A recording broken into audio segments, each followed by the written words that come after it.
तेलंगाना ही नहीं पूरे भारत को छोड़ के भागेंगे मित्रों।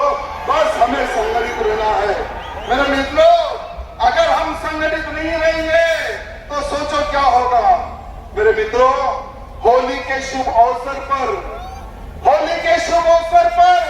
दिल्ली में क्या हुआ था तरुण के साथ, मैंने अभी एक बैनर देखा था। ये बैनर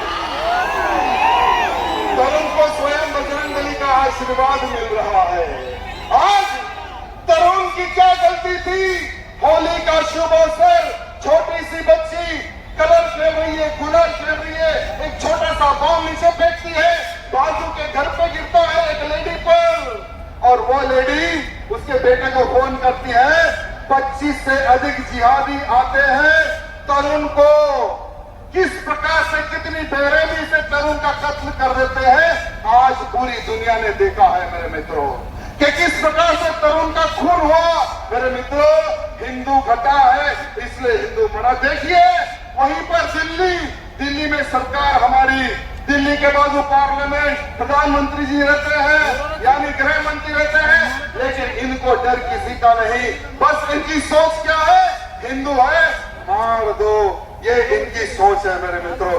लेकिन दिल्ली की सरकार ने, मैं दिल्ली के मुख्यमंत्री को धन्यवाद प्रकट करता हूं जिसने तरुण पर हमला किया, जिसने तरुण का खून किया, उसके घर पर बुलडोजर चलाया है। मैं हमारी दिल्ली के मुख्यमंत्री हमारी बहन को धन्यवाद प्रकट करता हूं जो आपने बुलडोजर चढ़ाया है मेरी बहन। लेकिन एक घर पे बुलडोजर नहीं, 25 के 25 जिहादियों पर बुलडोजर चढ़ना चाहिए, क्योंकि तरुण का खून एक व्यक्ति ने नहीं, 25 नाम मर्दों ने मिलकर तरुण अकेले हिंदू को उस पर हमला करके उसका खून किया। 25 के 25 घरों के ऊपर बुलडोजर चढ़ना चाहिए। ये आज भाग्यनगर का हिंदू दिल्ली की हमारी मुख्यमंत्री बहन से प्रार्थना करना चाहता है। मेरे मित्रों, हम गंगा को मां कहते हैं, गंगा को पवित्र मानते हैं। आपने देखा होगा कि हमारी गंगा को किस प्रकार से अपवित्र करने का प्रयत्न किया गया। वहां पर 10 जिहादी एक बोर्ड चुराकर वो चोरी करके हमारी गंगा मैया की नदी में जाकर वहां पर मटन बिरयानी खाते हैं और उन हड्डियों को हमारी गंगा मैया की नदी में डालते हैं। लेकिन मैंने हमारे मुख्यमंत्री किस राज्य में उन्होंने गंदा काम किया? उत्तर प्रदेश में उन्होंने गंदा काम किया। वो उत्तर प्रदेश जहां पर बोला नहीं जाता, वो उत्तर प्रदेश जहां पर ठोका जाता है मेरे मित्रों। वो उत्तर प्रदेश जहां पर बोला नहीं जाता, वो उत्तर प्रदेश जहां पर ठोका जाता है। योगी आदित्यनाथ जी बाबा के राज्य में उन जिहादियों ने गंदा काम किया था, लेकिन अच्छे से सबक हमारे बाबा जी ने दिखाया है मेरे मित्रों। लेकिन कुछ लोग कहने लगे कि क्या हो गया, गंगा में अगर 4 हड्डी गिर गई, अगर कोई हिंदू मरता है तो उसकी भी हड्डियां उसी गंगा में डाली जाती है, क्या उन पर कार्रवाई करोगे? कुछ मुल्ले बोलने लगे मेरे मित्रों। तो मैं उनको कहना चाहूंगा, ठीक है, अगर ये तुम्हारी सोच है तो हमारे वाल्मीकि समाज के वीर, हमारे वाल्मीकि समाज के वीर शेर का गोश्त खाते हैं, शेर का।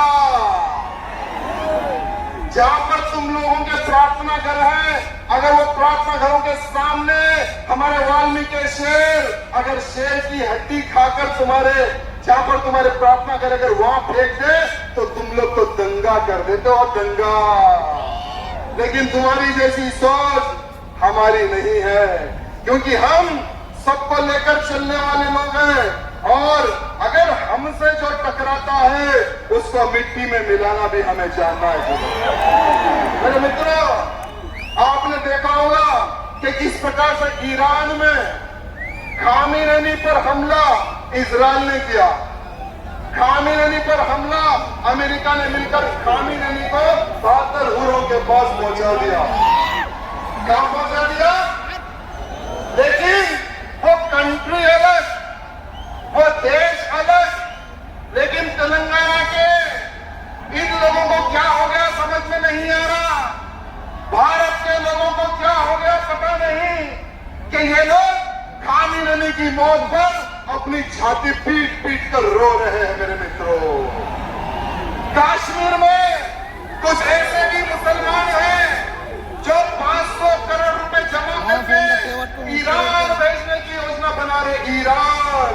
मैं उन कश्मीरी मुसलमानों को पूछना चाहूंगा, जब पुलवामा में हमला हुआ था तब ये दर्द कहां छिपा हुआ था? हमारे हिंदुओं का नाम पूछ कर गोलियां मारी जा रही थी, तब ये तुम्हारा दर्द कहां था?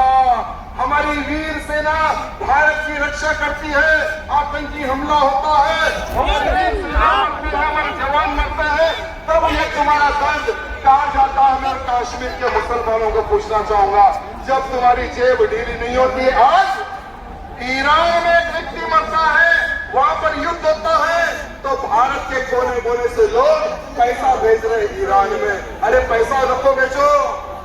मेरी एक निवेदन है, ये छोटे बुलडॉग बड़े बुलडॉग से मेरी निवेदन है, अरे पैसा अगर भेजना ही है तो पैसे के साथ में ये बड़े बड़े जो फ्लाइट जा रहे ना, उसमें बैठकर तुम लोग चले जाओ ईरान। अरे चाहे तो बोलो टिकट हम बुक करवा दे, कितने फ्लाइट होना है बोलो, वो भी बुक करवा दे। ये बड़े ओवैसी छोटे ओवैसी जितने लोगों को ईरान लेकर जाना है, ईरान लेके चले जाए। कम से कम यहाँ की दलितरी थोड़ी ईरान में तो चले जाएगी, लेकिन मित्रों बहुत सारा किस प्रकार से ये लोग जागरूक हो रहे हैं। सोचो, अगर भारत देश पर किसी इस्लामिक देश का अगर हमला हो जाए, मेरे मित्रों ध्यान से सुनना, भारत देश पर अगर किसी इस्लामिक देश का अगर हमला हो जाए, हमारे बाबा साहब अम्बेडकर जी ने एक पार्टीशन, एक बहुत अच्छी बुक लिखी है। हमारे बाबा साहब ने एक बहुत अच्छी बुक लिखी है मेरे मित्रों, इनके लिए बाबा साहब क्या कहते हैं कि ये लोग देश से ऊपर अपने इस्लाम को रखते हैं। अगर हमारे भारत देश पर अगर हमला हो जाता है तो ये लोग हमारे भारत देश के खिलाफ खड़े हो जाएंगे मेरे मित्रों। उन देश के साथ ये लोग खड़े हो जाएंगे जो भारत पर हमला करने की सोच रखते हैं, उन देश के साथ ये लोग खड़े हो जाएंगे मेरे मित्रों। मेरे मित्रों, कभी ये लोग पाकिस्तान को अपना अब्बा बना लेते हैं, कभी ये लोग फिलिस्तीन को अपना अब्बा बना लेते हैं, कभी ये लोग ईरान को अपना अब्बा बना लेते हैं। आखिर तुम लोगों के कितने बाप है मुझे समझ में नहीं आता। एक है, दो है, कितने हैं समझ में नहीं आता। मेरे मित्रों, आज ये लोग सीधा सीधा ये संदेश दे रहे हैं कि हम गजवा हिंद की प्लानिंग भारत में कर रहे हैं। गजवा हिंद माने भारत में रहकर भारत से युद्ध करने की प्लानिंग कर रहे हैं। मेरे मित्रों, आज मैं डंके की चोट पर यह कहना चाहूंगा कि सुन लो रे गद्दारों, जो गजवा हिंद का सपना तुम लोग लेकर जो जी रहे ना, हम जीते जी गजवा हिंद नहीं, पूरे भारत को भगवा हिंद बनाकर रखेंगे। और जब तक हम जिंदा है, मेरे भारत देश को हिंदू राष्ट्र मैं जब तक ना बना दूं, ना मैं चैन से बैठूंगा, ना ही तुम जिहादियों को चैन से बैठने दूंगा। हमारे मुख्यमंत्री जी, आपने हेट स्पीच पे एक बनाया है, आप हेट स्पीच को ही नहीं दे सकते बोलकर आपने बिल पेश किया है। इसके लिए हम हिंदुओं के लिए, अरे जहां जहां पर इनकी सरकार आती है कांग्रेस की, हर बार इस प्रकार के आप लोग एक अलग प्रकार के गंदा प्रकार के कानून लाते हैं, सिर्फ हिंदुओं को तोड़ने के लिए, हिंदुओं की आवाज दबाने के लिए। मेरे मित्रों, जितने लोगों के फोन है सभी के फोन लाइट ऑन कर दो। आज हम हिंदू राष्ट्र का सपना इसी स्थान में लेंगे। भारत को हिंदू राष्ट्र बनाने का संकल्प इसे चौराहे पर लेंगे। मेरे मित्रों, जितने लोग हैं सभी के फोन, यानी ऊपर नहीं नीचे तारे दिखने चाहिए, नीचे तारे। मेरे साथ सबको बोलना है, मैं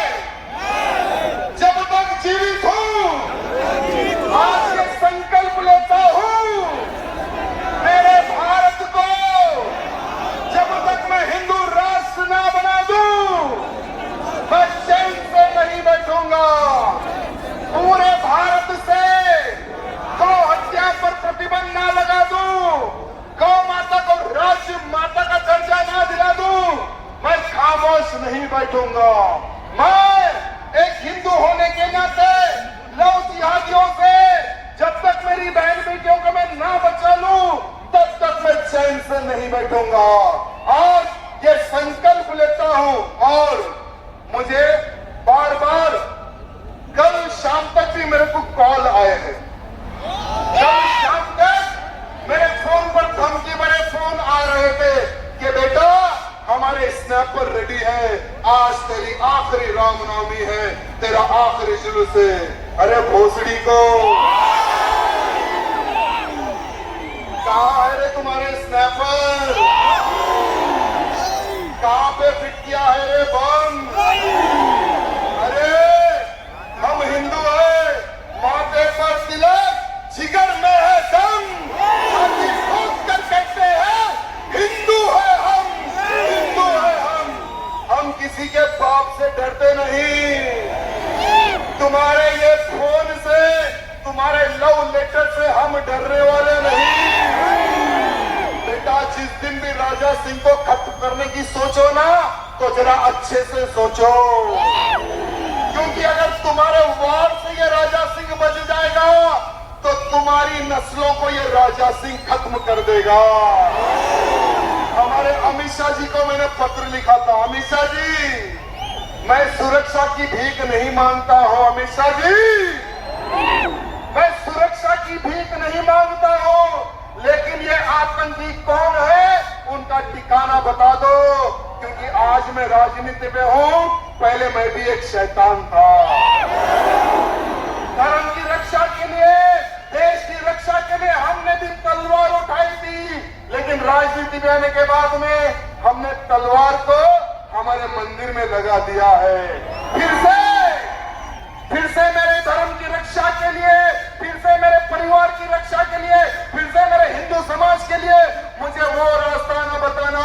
अगर हम वो रास्ता पकड़ लेंगे तो ये साले जिहादियों कहते हो ना कि हम कट्टर है, कट्टर, देख कट्टर इसे कहते हैं, कट्टर। अरे बेटा 15 मिनट की बात कहता है ना, मैं हमारे पुलिस भाइयों से निवेदन करना चाहता हूं, हमें ये लेफ्ट साइड जाने दे। 15 मिनट क्या होता है इन मुल्लों को हम बता देंगे। अरे पब्लिक में बोलना बहुत आसान है बेटा, एक राजा सिंह अकेला खड़ा हुआ है, बोल तुझे कितना समय चाहिए? अरे तुझे 15 मिनट नहीं 15 दिन दूंगा। अरे तुझे 15 दिन नहीं 15 महीने दूंगा। अरे तुझे 15 दिन नहीं 15 महीने नहीं 15 साल दूंगा। अरे साले तुझे 15 साल नहीं 15 जन्म दूंगा। 15 जन्मों तक भी अरे तेरे मुगल हमारा कुछ उखाड़ नहीं पाए, तेरे निजाम की सेना हमारा कुछ उखाड़ नहीं पाई, तो अरे ओवैसी कटमुल्ले तू हमारा क्या उखाड़ेगा?